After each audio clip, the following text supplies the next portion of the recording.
Hello friends, here I am making a foliage-free bouquet.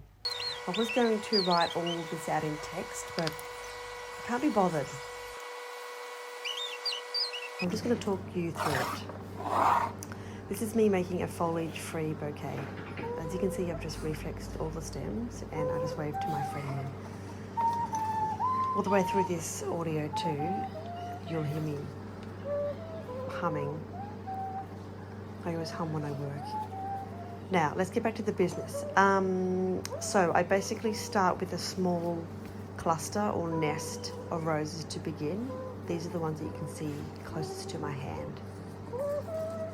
I then place roses just above there as I'm starting to spiral the stems and to gain some sort of momentum and shape with the bouquet.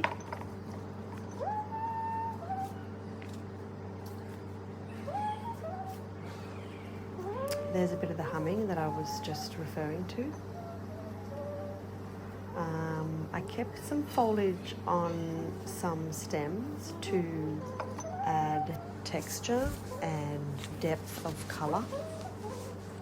And just to break up the monotonous of just rows on rows on rows, even though the roses are all different colours, I just like having the green foliage there just to add a little bit of colour depth and a contrast of shape.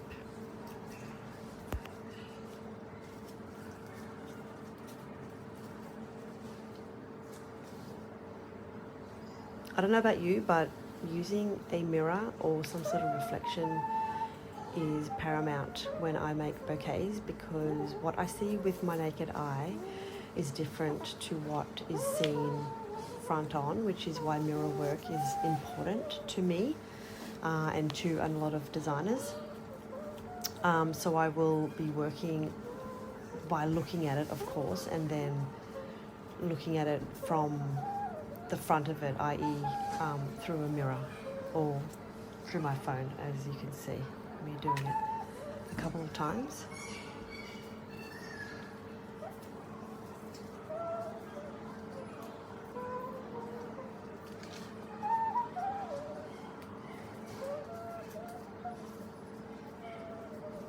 There is a lot of touchy, and I try when I am adjusting to adjust the stem and not the head, because we all know that once roses are reflexed, then I just got distracted.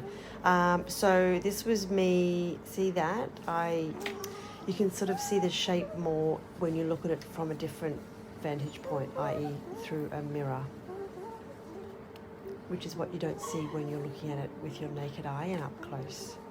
You can see where your gaps are and where you need another flower. I find that super helpful. Now, what was I saying? Back to, touching the heads. So I adjust a lot. I am an adjuster. I am a fluffer. Look, there's me checking out the shape again. But I always make sure to not be adjusting by touching the flower. I only touch the stems. And that one just died. See you. R.I.P. There's another one. Yeah. What was I saying? Touching the heads. I'm sure, that's like numero uno rule in floristry, of course, not to touch the heads because they bruise. And reflexed roses are just even more so because you've already reflexed them, so you've touched the shit out of them before you've even begun.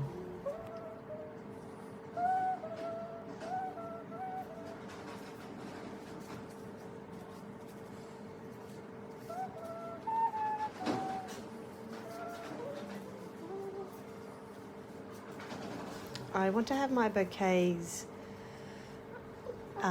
with negative space in between, like a little bit of air in there. I've always loved that look of that one or two rows that's a little bit too high, but it's always tempered with something that's deeper on the opposite side, so it counteracts the balance of pulling up a rose out of nowhere. Or if you're going to have a singular one out in the middle of nowhere, you know, there's a depth to the opposite side of where you've pulled it out from. So what seemingly feels and sounds like an easy design can sometimes turn into a torturous 30-minute exercise in adjusting the shit out of your bouquet.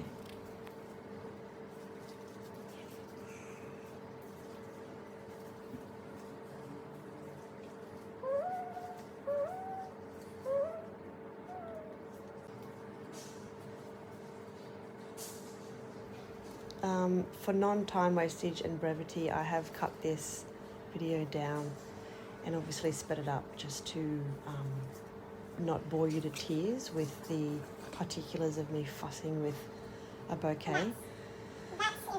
But I needed to show you the, you know, the bread and butter of a bouquet without any foliage in it, and how much seemingly fuss there is involved.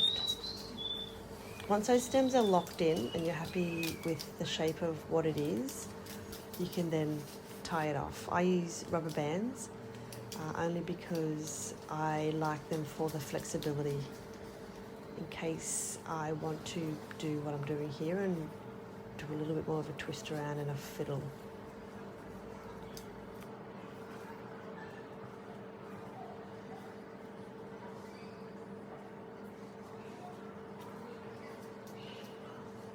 If I really don't want them to move, I will tie them down properly with twine or some sort of non-elasticy substance. And I think we are almost done. Wait a tick. Oh, I think we're getting ribbon. Yes, we're getting ribbon. What else was I going to tell you about this one? Oh, yes. Generally, my bouquets have a front and a back. And I will put the ribbon ties, or the, what is it called? The ribbon ends. I don't even know what I'm saying anymore. I will tie the bow of the ribbon, and that's normally the front, of course, because you want to see the bow and the ribbon in its entirety, and that will signify the front. So when I deliver the bouquet to the bride, I will say the ribbons are at the front, so she knows. But that doesn't mean that you can disregard and totally ignore the back, because sometimes in photos brides forget and they're showing the back of their bouquet in all their photos. So yeah, this is the end result. She's a bit pretty. She's a little bit pretty. See the foliage? Just a little lick of foliage, just mwah.